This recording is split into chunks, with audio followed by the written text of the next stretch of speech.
Chapter 7. The Three Worlds. 7.1. The Underworld, the Earth and another planet?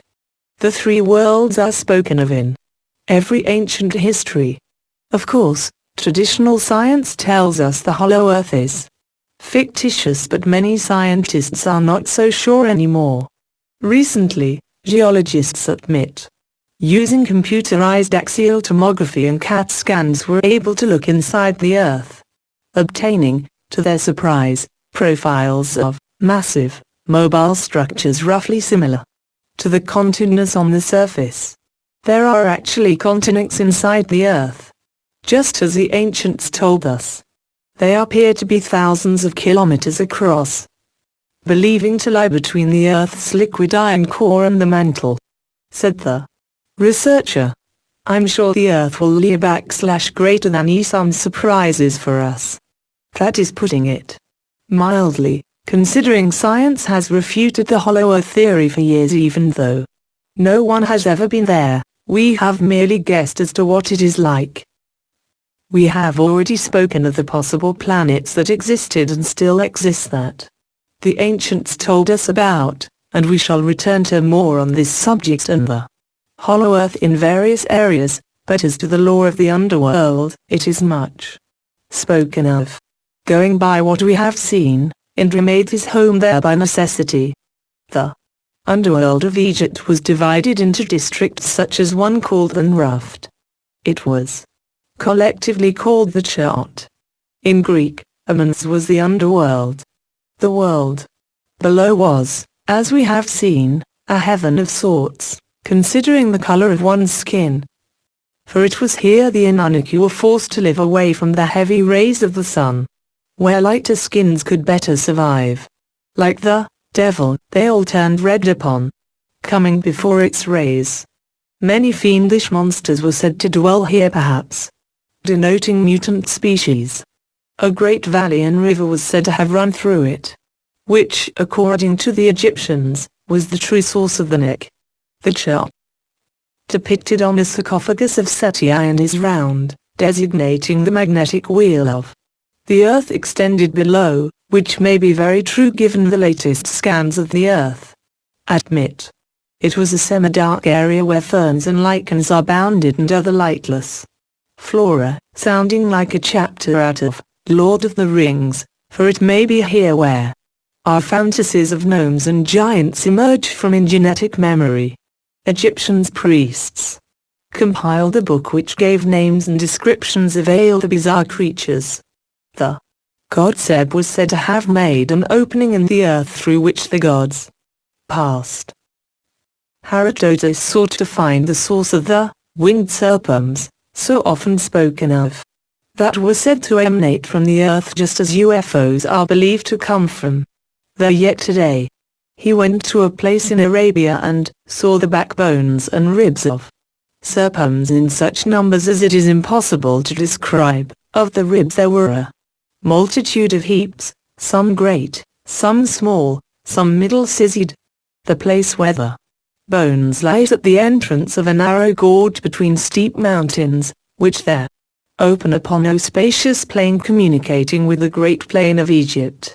The Seoti goes that with a spring, the winged snakes come flying from Arabia towards Egypt, but are met in this gorge by the birds called ibises, who forbid their entrance and destroy them all. Did ye only see a missile, junkyard? The ibis may be a slang term for a group of people with certain abilities, who like the bird devoured the snakes, that were either radiation and or missiles, as the Veda tells us. The serpent's wings were said to resemble bats, and similar bat-winged airships are shown in Sumerian pictographs. It was from the earth that the witch told Saul she saw gods ascending out of the earth. Samuel XXVII 13. 7, 2. Hebrew tradition tells us this underworld, or Gehenna, was created on the second day of creation. Which one? If the hollow earth theory is right, that may be true, as centrifugal forces believed to have caused it. To the Egyptians there was a celestial Nile and one in the underworld, just as there was a river in Gehenna and one in heaven, while in the Veda it is the Ganges that is in the sky. And as Egyptians, Hebraic tradition designated 7 divisions or mansions of hell which were meted out for punishment from fiery lions and other beasties, but Tyus may be an allusion to passages or locks to escape the atmosphere, as we will see in both Sumerian and Veda texts. Probably our best references to the underworld are from the Veda. When the sons and daughter of Rama are banished to the underworld, they see for themselves the deformed people who live there. Hitty people seek to attain heaven by the Ayite austerities, hoping to correct their conditions. There are many references to this. In Wansel wide proceed to superbilia local vano, Leah the gods always seek recourse. And far many thousands of years it have performed many austerities. When one exciles there after a 3-nil fast, he is absolved from Brahmin murder, and finds the fruit of a land of Lh fire on Dovari sacrifice, and purifies his lineage to 7 generations. It is here taught Brahma, Ditc gods, the seers and ascetics anointed Tilia, general of the gods. Eastvajaso is the ford of the Coombs, Otnawito bottle is there, chaste and master of his senses, is cleansed of all evil and goes to the world of the Kairos. Thereafter one should journey, restrained and of meager diet, lo the gate of heaven, he goes to the world of heaven on that of Tarivo. By bathing in the Ganges and worshipping the great Lord, a Monday attains to the rank of Ganapati and rescues his family. Then one should go to Stamivala, famed in the 3 worlds. By bathing there and staying overnight, one will attain to the world of Indra. There too is the famous gate of the womb. By approaching it a Monday is freed from any miscegenation. If one dwells for both the dark and light fortnights at Gaya, he doubtlessly purifies his lineage till 7 generations. Many sons should be wished for, if one goes to Gaya alone or sacrifices with the horse sacrifice, or sets free dark bull. Like a forbidden lepers colony, many lived there and suffered, trying to cure themselves by water, diet and moral restraint. A vegetarian diet was pursued briefly by some, which will rid the system of impurities, as will fasting. They desired to get their lineages back on the road to life, riding in a celestial chariot, so says the Veda. One could see all the abodes of days of yore, so apparently the hollow earth was from the beginning, as legends tell us. The trident staff was used here as a symbol, meaning Indra was the ruler, the true prince of darkness. It was also the world of many malformed peoples, such as the Arloks, the Raksasas, who dwelled darkness. Many cannibalistic factions lived here as well, whom the Egyptians would later come to greatly fear. 7.4. The 3 worlds.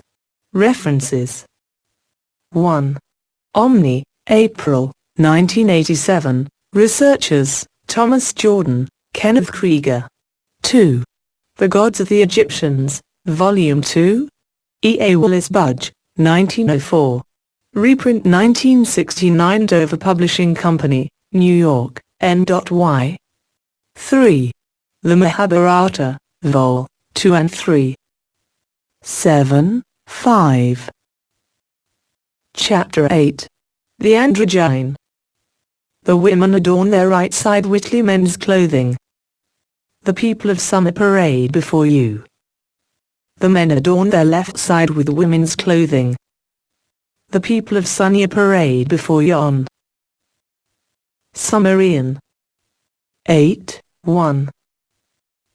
In agnostic work given the title, On the Origin of the World, are composite of many works reflecting the story of Indra and his mother and the 7 women. The story tells Ines that from their misbegotten offspring man was henceforth cursed, as Death was androgynous.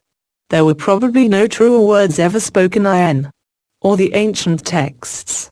There is no theme or dwelled upon, so much so we cannot deny that these people knew what so few today have come to realize. Androgyne means death to a species. From an endocrinologist's viewpoint, there is nothing more factual than this, for the admixture of gender hormones means a final demise for a species. Now, whether you believe in what occurred thousands of years ago or not, neither here nor there, because scientists have been aware of it in a very confidential manner for many years. It has been with mankind since the days of Egypt and Sumer, and before was the eventual fall of every civilization, and today is snowballing to a collision. In case you are not familiar with the term androgynous, it means one without definite gender characteristics, having male and female hormones. They are also known as gynanders, and all of the world suffers from it to one extent or the other. If you are normal, his chapter will not bother you, for whatever hormones you have of the opposite gender are what is termed exogenous, not affecting the cell nuclei, but many are suffering from endogenous hormones. We know male and female hormones are antagonists of one another when possessed by the same person, but researchers cannot figure why they are present together in most men and women. It has always plagued mankind, and I believe it is the ground floor, as the ancients believed, from which all troubles escalated. Carl Jung called it the animus and the anima. Animus, the masculine personality in women, and anima, female personality in men.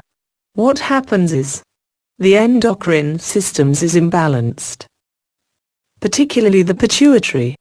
It is one of the most perplexing and confusing aspects of our biologies, although many psychologists yet say it is normal instead of doing something about it, but it takes a great deal of endocrinology study which they have little or no training in.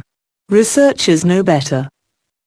/ is probable that 100% maleness, or femaleness, does not exist. For in every individual there is some leaven of the character of the opposite sex. Considering the medical community's knowledge in cytology, endocrinology and biochemistry is nearly zero, can you believe that psychologists are supposed to be able to tell you about your psyche, and they are not required to know any of these vital areas of the physical sciences? Many biological heresies are being spread by them instead of finding the source of the afflictions. Zoologists and researchers are often perplexed as to why their wild-caged animals, after giving birth, the offspring start losing all their normal instincts in feeding and breeding behaviors, as well as in parturition.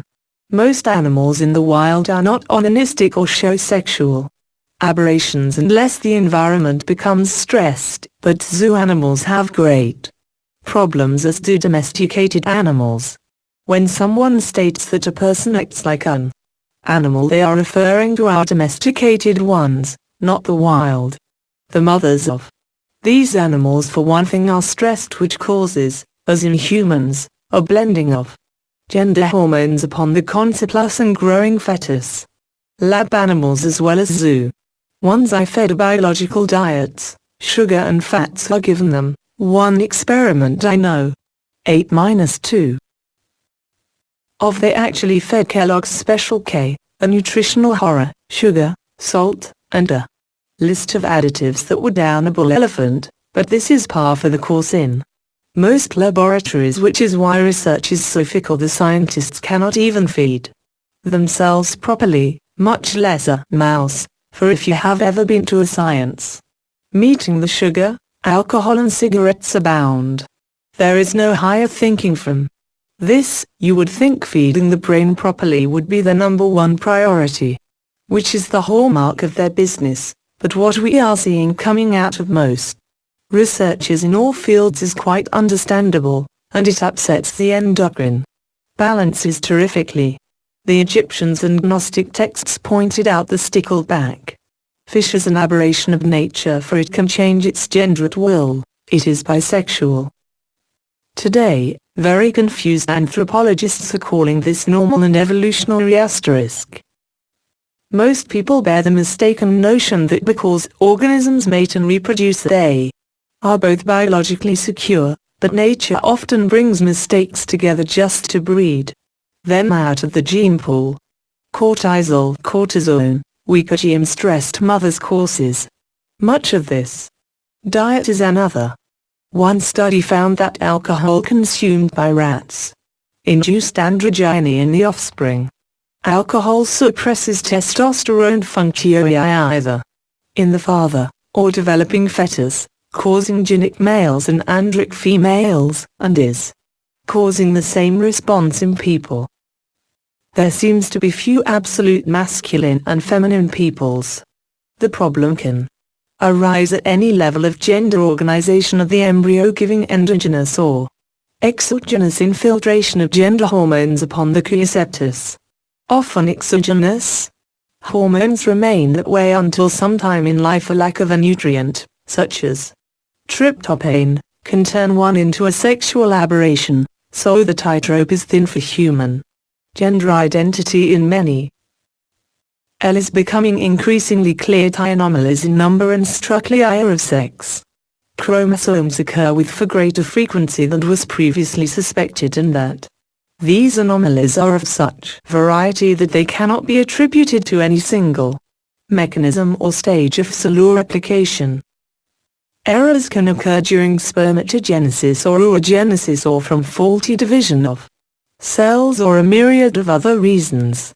Menopausal women often find out just how much male hormone they have when the ovaries stop pumping estrogen and she gets a mannish voice and coarse features, and her husband, if he is totally andric, finds to his horror that he has really been married to something not truly feminine.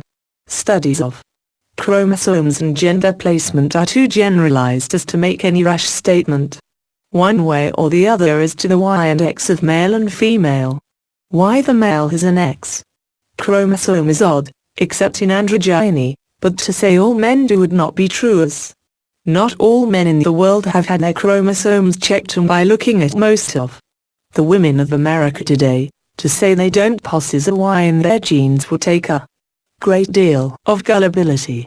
Let me emphasize that no research lab has yet conducted a study with a person on a true biologic diet, and even the so-called Y and X chromosomes may look entirely different if sugar and salt were entirely free from the person, which is extremely hard to do today unless you are wise to what to eat.